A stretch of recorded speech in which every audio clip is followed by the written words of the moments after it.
저기 반갑습니다. 네네. 저는 이런 생각을 갖고 있습니다. 부동산이라고 하는 거는 부동산은 이 물건이 좋으냐 나쁘냐 네네. 그걸 따져서 물건이 좋다라고 네네. 하면은 나는 많으면 많을수록 좋다고 생각을 해요. 아, 네네. 물건이 좋다면은 네네. 물론 여기에서는 이제 세금이라는 것도 한번 따져는 봐야 되겠죠. 네네. 물건은 좋은데 세금 내고 나면은 의미가 없다 이랬었을 때는 굳이 그렇게 갈 필요는 없는 것이죠. 네. 자, 그런데 통상 저는 이런 생각을 갖고 있다. 이런 얘기를 왜 하냐면은 많은 분들이 일단 그 물건에 중심을 두고 있지 않고 세금에 중심을 두고 있는 분들이 많아요. 아, 무조건 집이 있는데 뭐 하나 사면 1가구 2주택이라 무서워서 안 된다. 사면 안 된다. 네네. 이런 생각을 하시는 분들이 너무 많은 것 같아서 네네. 그거는 잘못된 생각이에요. 네네. 그러니까 부동산이라고 하는 거는 물건만 좋다면 투자 가치 있는 물건이라면 많이 가지려고 노력을 해야 된다. 그 말씀을 드립니다. 그러면 이제 이게 원칙이에요, 원칙. 그럼 지금 네. 갖고 계시는 이제 물건을 봤더니 투룸이에요. 네. 자, 방 투룸짜리는 이게 오피스텔인가요? 이게 빌라인가요? 다세대? 뭐 다세대 형택인데 뭐 일부 세대는 빌라 등기고 저희 층은 오피스텔 등기고 이러더라고요. 아, 등기에 오피스텔로 나와 있어요? 네네. 여기가 지금 주거지가 오피스텔이 아닌 것 같은데 좋아요. 다세대고 뭐 오피스텔입니다. 자, 그러면 우리가 최근에 와서 국가가 이제 방 하나, 거실 하나짜리를 우리가 1.5룸 이렇게 표현을 하는데요. 네. 이 투룸이라는 다세대 도시형 생활주택, 네네. 투룸, 또 투룸 오피스텔 이런 네네. 것들이 과거에는 없었잖아요. 네. 그런데 이런 것들이 급격하게 나타나게 된 계기가 한 10년 전으로 거슬러 올라가는데 네. 10년 전에 국가가 앞으로 우리 사회는 1, 2인 가구가 폭발적으로 늘어날 것으로 생각이 되는 거예요. 아, 예. 그런데 그 사람들이 들어가서 살 집이 없는 거예요. 네네. 그래서 안 되겠다. 빨리 이걸 지어야 되겠다. 그래서 도시형 생활주택이라는 것을 만들어낸 겁니다. 아, 예. 그래서 도시형 생활주택을 만들어내서 가다 보니 도시형 생활주택이 인기가 좋아서 전세 가격이 너무 많이 올라가면서 빌라 지을 땅들이 없어지는 거예요.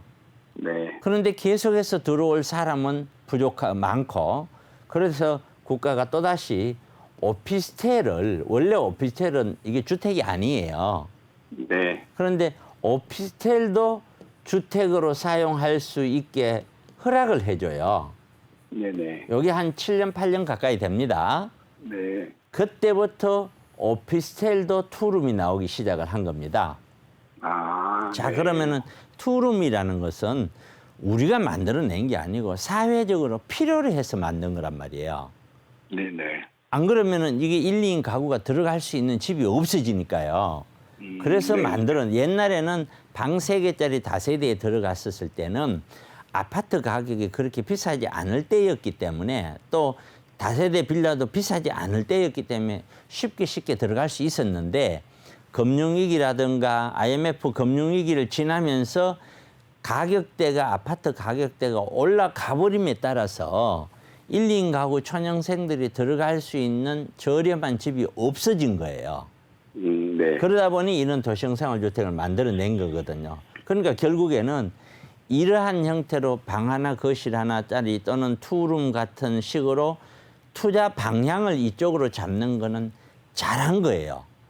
왜? 시대 흐름이 그러니까요. 아, 네. 그렇죠. 그런데 문제는 이제 여기 들어가는 세입자들 입장에서 한번 생각을 해보세요. 투룸의 세입자들은 주로 어떤 사람이 들어갈까요? 뭐 신혼부부나 예. 뭐 동거하는 커플 아니면 예. 저처럼 혼자 사는 가구 이런 예. 사람들이지 않을까요? 투룸이라는 것은 1인 가구 또는 2인 가구가 들어가죠. 네네. 그러면 1, 2인 가구가 들어가서 살기에 가장 좋은 환경. 그것이 뭐냐면 이분들은 역세권인 거예요. 네네. 이분들에게는 뭐 자녀 교육 환경 이런 건 2차적인 거죠. 아, 예. 얼마나 내 직장과의 거리가 좋으냐. 어? 직장과의 어떤 그 연계성, 그것이 그렇게 지하철이 얼마나 가깝냐 이거죠. 그러다 보니 네. 이 역세권은 역세권인데 서울에서도 지하철이 가장 많이 이용하는 사람들이 주로 뭐 우리가 좋은 노선을 보면 2호선이나 5호선이나 뭐 9호선이나 이런 노선들에 사람들이 많이 이용을 하잖아요, 일반적으로. 네네. 그러니까 여기에 비해서 8호선이나 6호선이나 1호선은 조금 그 사람들을 많지만 경기도하고 연계성이 좀 많으면서 이용 객수라든가 이런 것들이 노선 자체가 핫한 지역을 좀 덜 지나잖아요. 네네. 그러다 보니 이러한 투룸도 이 노선에 따라서 가격대가 또 달라지는 거예요. 아. 이게. 자, 그다음에 네네. 두 번째는 여기에서 1, 2분, 3, 4분이냐, 여기에서 10분이냐, 여기에서 15분이냐, 여기에서 또 갈라지는 거예요. 네네. 그럼 그 어떤 식으로 갈라지냐면은 여기에서 뭐 4분, 5분 거리다. 이런 것들은 주로 전세를 이용해서 나와서 전세금 상승되면 돈을 계속 회수가 되잖아요. 네네. 그런 전세를 이용한 갭 투자도 가능하지만 경우에 따라서는 얘를 월세로 놓더라도 월세 수요가 존재하는 거예요. 네네. 그러니까 이 두 가지로 다 활용이 가능한 것이 오피스텔이란 말이에요. 네. 그런데 여기에서 거리가 좀 떨어져 있는 다세대 주택 같은 경우에 여기에서 네네. 예를 들어서 한 10분쯤이나 이렇게 떨어져 있다 하면은 전세로는 활용이 어느 정도 되는데 월세로 활용은 그게 좀 녹록지가 않아요. 네네. 통상적으로. 그러니까 네. 아무래도 회전율 자체가 떨어지겠죠. 네네. 통상 우리 아파트 문화이기 때문에 누구나 다 아파트가 회전율이 더 높아요. 그거는 뭐 말할 필요가 없어요. 네네. 하지만 네네. 회전율이 낮다고 무조건 나쁘다라고 보기는 어려운 것이 이런 오피스텔 같은 경우는 바로 사고 바로 팔고 이러질 않아요. 중장기적으로 꾸준하게 갖고 가면서 월세를 이용해서 투자를 하는 사람들도 많으니까요. 아, 그렇게 네. 가다가 내놓으면 경우에 따라서 이제 때가 되면 누군가가 월세로 살 사람 사고 전세로 살 사람 사고 이렇게 되는 거거든요. 아, 네. 그래서 이런 투자는 중장기적으로 급하게 하는 투자가 아니에요. 그러나 안정적으로 꾸준하게 이거 예를 들어서 우리 시청자분님이 뭐 안 팔린다 하더라도 네네. 예를 들어서 월세 수요가 꾸준하다면 월세만 받아들도 이익이잖아요. 예, 그렇겠죠. 예, 예. 예, 월세만큼은 이익이잖아요. 네네. 그런데 또 막상 서울 안에서 은퇴를 준비하실 분이나 은퇴하신 분이 뭐 2억, 5억 이 정도 가지고 월세 나오는 걸 뭘 찾으려면은 사실 또 이거밖에 없어요. 마땅히 할 게 없잖아요.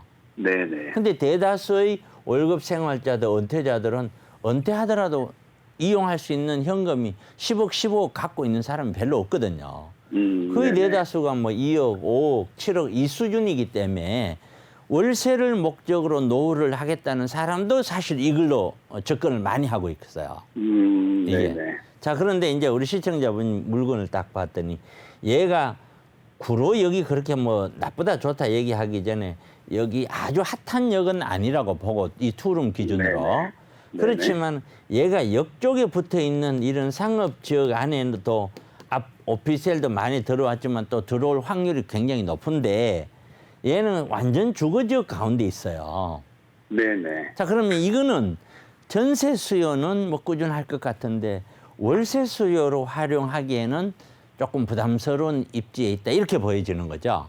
아, 네네. 그렇게 보면은 얘는 전세 수요를 놓고서 전세가 올라가는 그에 따라서 자금 회전하는 투자 형식으로 끌고 가다가 세월 지나서 지금부터 시작을 해서라도 매도 작업으로 서서히 들어가면은 그거는 괜찮지 않느냐라고 봐져요. 다만 이게 바로 초역세권의 존재를 했더라면 그거는 이제 월세로 전환을 해서 가져갈 수도 있는 거니까 좀 네네. 뭐랄까요 급한 마음은 없어지죠. 다만 전세가 언젠지는 몰라도 전세가 어느 정도 이제 올라가지 않고 어느 정도 목에 차는 경우가 생길 수 있잖아요.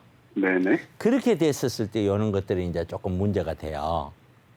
그래서 네네. 결론적으로 얘기하면은 투자 방향 투룸으로 잡고 구입했는 거는 다 잘했어요. 19년도에 입주를 하셨다면은 아마 분양 가격 수준만큼 이미 전세 가격이 거의 다 와 있을 거고 네네. 그럼 별로 묶여 있는 금액도 없을 것이고 네네. 다만 그것이 좀 더 중심 안으로 들어와서 서울 안에 아까 얘기했듯이 뭐 역 좋은 거 많잖아요. 2호선, 9호선, 7호선 그렇죠, 예. 그런 쪽으로 좀 더 초역세권으로 들어와서 소액 투자를 했더라면은 어쩌면은 안 팔아도 되지 않을까 아, 네네. 그런 생각을 하는 거죠. 그래서 결론적으로 얘는 시간을 두고서 매도 정리를 가져가되 매도하더라도 서울에 네네. 살지 않더라도 이러한 형태의 투자는 아직도 유용하다. 네네. 왜?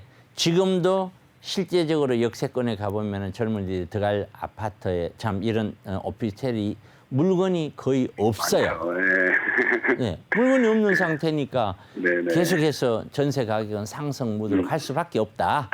네. 그렇게 말씀드리면 될 것 같아요. 네, 그러면 제가 한 가지 더 여쭤봐도 네. 될까요? 아, 제가 이제 투룸이긴 한데 다른 호수가 다르게 단독 테라스가 한 6평 정도 딸렸어요. 네, 예, 그것도 있고 이제 선생님께서 지금 역세권 말씀하셨는데 건물 바로 앞이 버스 정류장인데 네, 거기서 이제 목동 가는 방향, 뭐 신도림 가는 거, 다음역이 구로요, 뭐 이런 식으로 그런 네. 버스 노선들이 있거든요. 네.